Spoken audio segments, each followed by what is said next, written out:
예, 8월 1일 방송을 시작하겠습니다. 오늘 기다리던 에어컨이 와서 좀 틀어놓고 있었더니 한결 편하네요. 내일까지 그 폭염 이어진다는데 홍천인가요? 홍천이었나? 41도까지 뭐 올라가고 막 그랬다는데 아이고 다들 무더위에 건강관리 잘 하시고요. 오늘은 이슈는 한중 차관급 경제협의 부분하고 파주 삼육물산 물류창고에서 지금 화재가 났다네요. 처음에는 파주 LG 디스플레이 얘기가 나왔었는데 거기는 아니고 그 옆에 있는 삼육물산이라고 하네요. 제 내용을 잠깐 보면요. 어제 잠깐 말씀드렸었죠. 내일 차관급 경제회의 협의가 있다고 그 부분을 좀 말씀을 좀 드렸는데요. 이 좀 포인트 부분을 저도 좀 이게 좀 딱 집어서 좀 말씀을 드리고 저도 좀 잘 좀 보고 해야 될 것 같아요.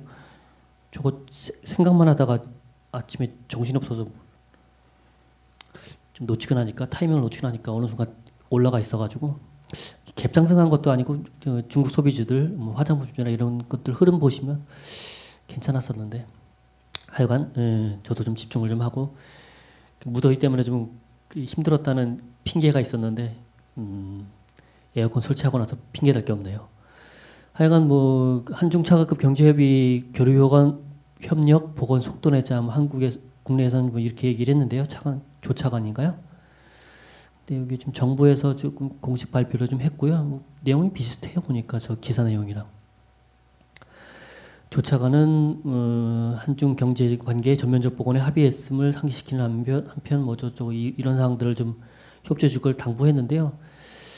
근데 결론은 내용 보면 원론적인 얘기 같아요. 뭐 중국 가오 부부장은 2018년 2사분기에는 전년 동기 대비 방한 단체 관광객 수가 50% 이상 증가하고 있다고 소개하고 뭐 어쩌고저쩌고 뭐 원론적인 얘기를 좀 한 것 같고 뭐 딱히 뭘 좀 뭐 가치성이라고 해야 되나 뭐가 좀 보이진 않네요.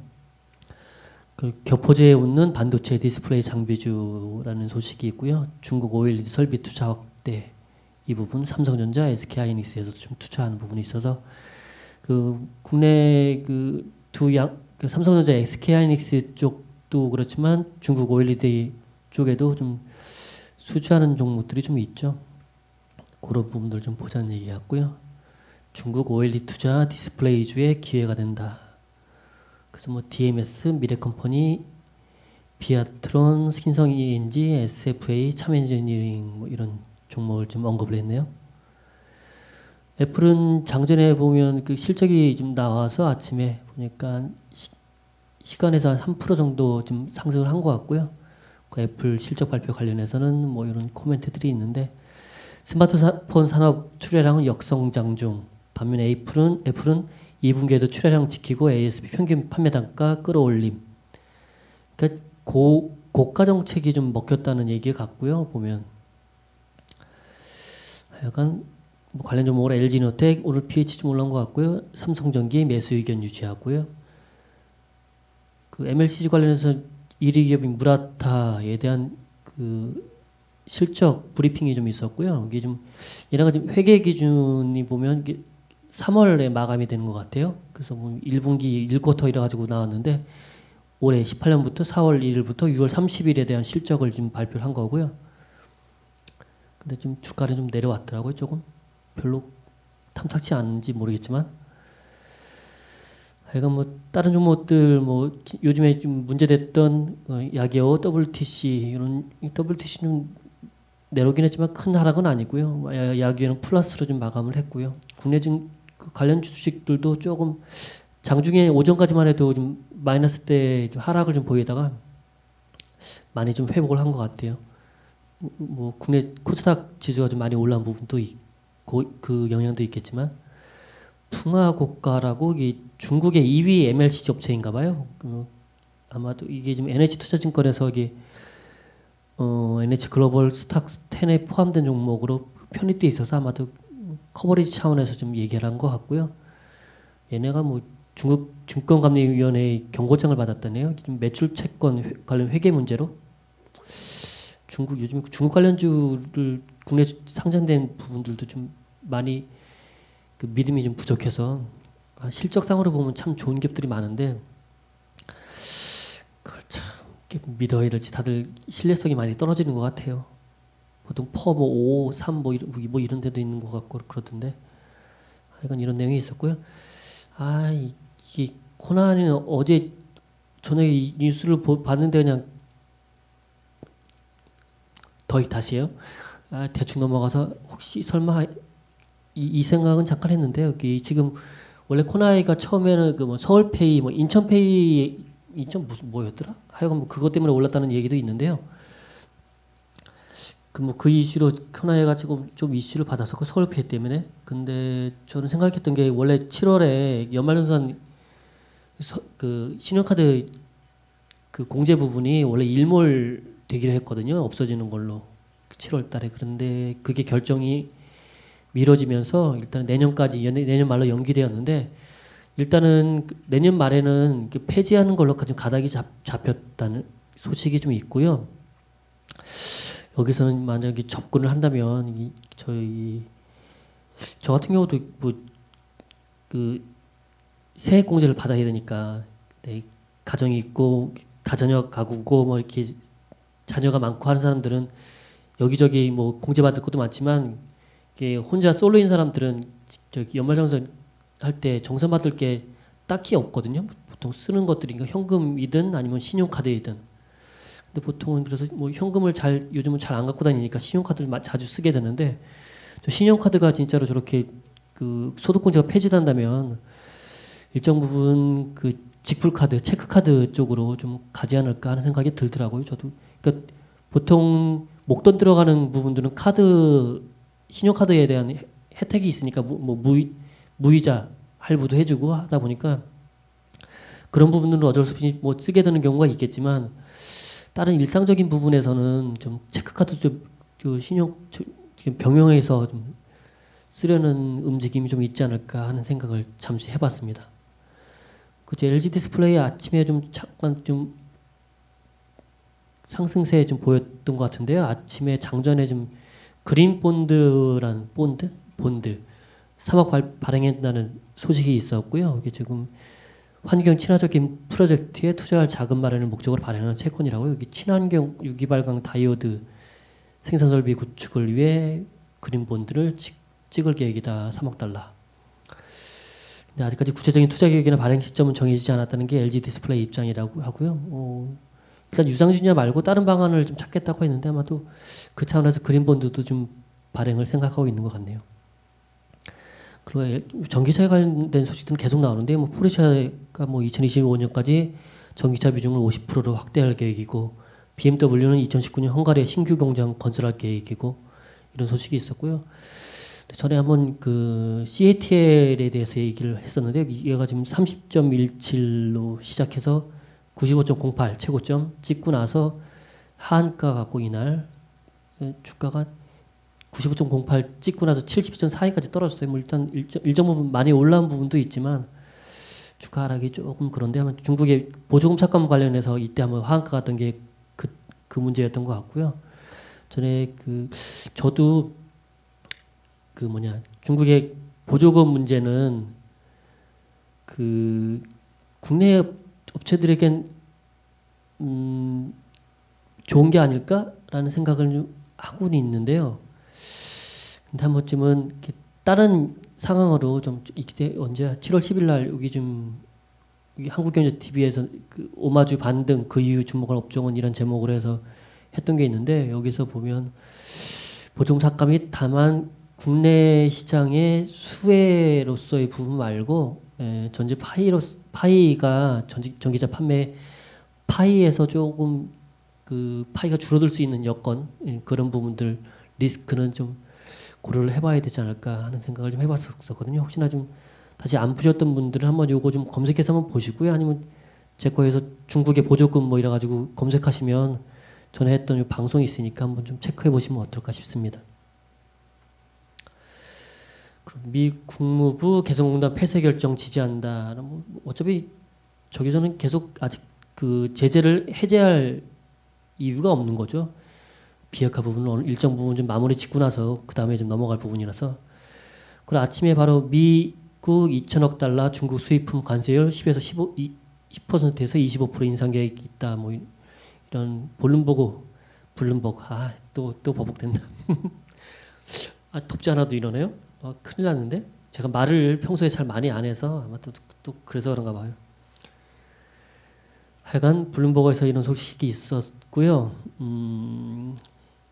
이게 지금 근데 결론은 저렇게 소식이 나오는데 일단 결론은 8월 20일부터 23일까지 공청회를 개최해서 공청회 후에 반증 자료 제출 기한이 있거든요. 8월 30일까지. 이런 좀 기간을 좀 거쳐야 되는 상황이고요. 이 조금 전에도 무역 전쟁에 대해서 대부분의 얘기들은 그 중간 선거 전에 마무리 지을 거다라고 했는데 한번 다른 의견도 있다는 거 한번 말씀을 좀 드렸었죠.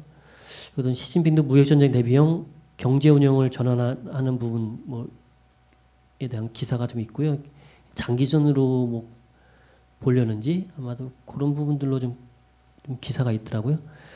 그리고 파주 삼육물산 물리창고에서 화재 뭐 이런 소식이 있었고요. 소방당국 진화 작업 중. 별이 좀 크게 났나 봐요. 대형 2단계 발령 어쩌고 있던데 아이고 여기도 났듯이 LG 디스플레이가 아니라 파주 삼육물산이라네요. 그럼 레포트 보시면 유비커스에 대한 레포트가 있었고요. 근데 이거 보다 보니까 다른 건 아니고 이 표 같은 거 보여줄 때 이게 좀 보면 뭐 이렇게 그래프만 보면 와 17년에서 18년 우와 많이 성장하네 뭐 이렇게 보일 수 있는데 이 숫자 보면 차이가 많죠. 여기는 15단위고 여기는 20단위고 이런 거 보여줄 때는 저는 같이 옆에 놓고 볼 때는 이거 보는 사람을 위해서 수치를 좀 똑같이 하거나 해서 좀 보여주는 게 대비할 때 좀 좋을 것 같은데 말이죠. 좀 오해 소지가 있을 것 같아서 잠깐 제가 표시를 좀 해놨어요. 그러니까 해외 매출액이 20년까지 가도 300억이 넘을까 말까 한 거고요. 국내 매출이 거의 대부분이라는 얘기죠. 일단 국내 매출액이 늘어야 되는데 매출액 추이가 여기는 또 200억 단위다 보니까 여기 좀 차이가 좀 잘 안 보이는데 하여간 뭐 그래도 17년에서 18년 넘어가는 때는 별로 그렇게 크게 매출액 증가가 없나 보네요.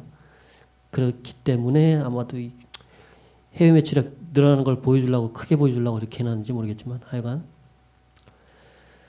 제주항공에 대한 기사가 있었고 전에 그 IFRS 16도의 부분으로 말씀을 좀 드린 부분이 있었죠. 항공성 부분들 운영 리스 자산으로 잡히는 부분 그거에 대한 지금 코멘트가 좀 있었고 여기도 유류비 비중 28% 원달러 환율이 10% 상승할 경우 전체 비용의 4%가 증가하는 셈이라고 하고요. 리스 회계 기준 변경에 따라 부채비율이 좀 상승하게 되는데 보면 아시아나항공, 제주항공, 진에어. 근데 제주항공이나 진에어는 부채 비율이 그렇게 기본적으로 좀 높진 않아서 그렇게 커지진 않는데 문제는 뭐 아시아나항공이 조금 제일 문제가 될 것 같고요. 저기 1000% 넘을 것 같다는 얘기들이 있다 보니까. 근데 저도 좀 하나 간과한 게 여기서 보면 그게 자산화된다고 말씀을 좀 드렸었잖아요. 근데 그게 자산화되고 나서 이게 이제 평가손익으로 이제 평가가 되거든요. 그러다 보니 이게 환율에 대해서 그게 그 환율 변화에 따라서 환산손익이 발생하기 때문에 부채 비율에 대한 부분도 리스크지만 환율이 변하면서 저런 부분도 좀 체크를 해야 될 부분이 좀 생길 것 같아요.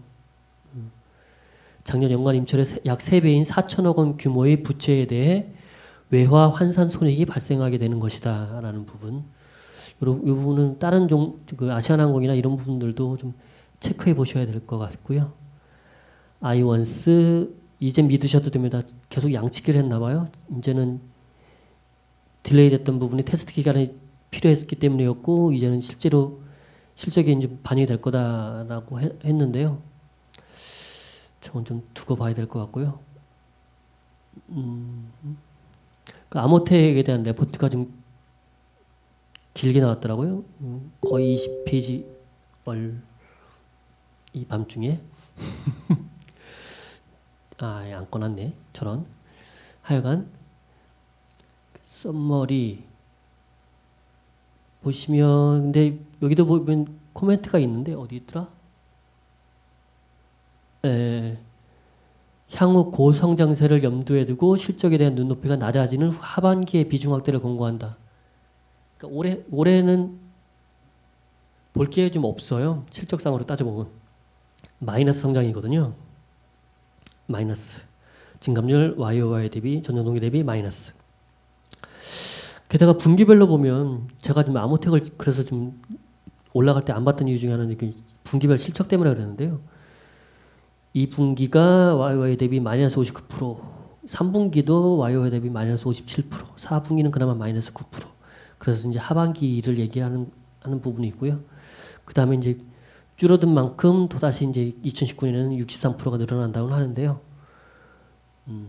그건 좀 뭐 일단은 찬바람 불면 좀 봐야 된다는 얘기 같아요. 그리고 KTNG 레포트를 봤는데 이거는 어차피 뭐 KTNG를 제가 보는 종목은 아니고 여기에서 이제 그 전자담배에 대한 코멘트를 좀 보려고 좀 봤는데요. 보니까 이게 저는 계속 좋은 얘기만 써있더니 전자담배 성장 속도 둔화 이런 코멘트가 좀 있네요. 좋아지긴 하는데 아야 넘어가죠. 아이 안 꺼놨네. 하여간 그래서 잠깐 좀 그랬고요. 그 IT 관련한 레포트가 하나 있었어요. 폴더블폰 출시 예정 삼성전자 이 폴더블에 대한 코멘트가 좀 있었고요. 그래서 서프라이 체인에 들어가는 OLED 구조 4가지 변화. 그래서 폴더블 공정에서 사야 되는 신소재, 신소재, 커버 윈도우 유리에서 CPI 필름으로, 터치 센서 I2에서 터치 센서로, 메탈 메쉬 은나노, 그리고 베이스 필름 PT에서 베이스 필름 PI로. 넓어지는 면적에 비례하여 증가하는 소재가 수요가 증가하는데 RF PCB 수량이 증가한다. 1개에서 2개 또는 3개로. 그래서 이제 그거에 관련된 이제 수혜받을 수 있는 종목들을 좀 열거 좀 해줬고요. 뭐 SKC, 코롱 PI, BH, 이녹스 첨단 소재, YMT, 덕산 네오록스 뭐 이런 종목들 코멘트를 좀 했네요.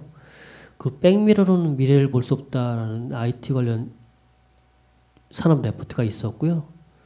여기서 뭐 최선호주는 여기는 SK하이닉스, 차선호주로 삼성전자, 그 다음에 소재 부분에서는 SK머티리얼즈, 원익현씨, 장비주는 유진테크, 테크잉을 관심주로 제시했네요. 예, 이상 마치고 2편으로 넘어가겠습니다.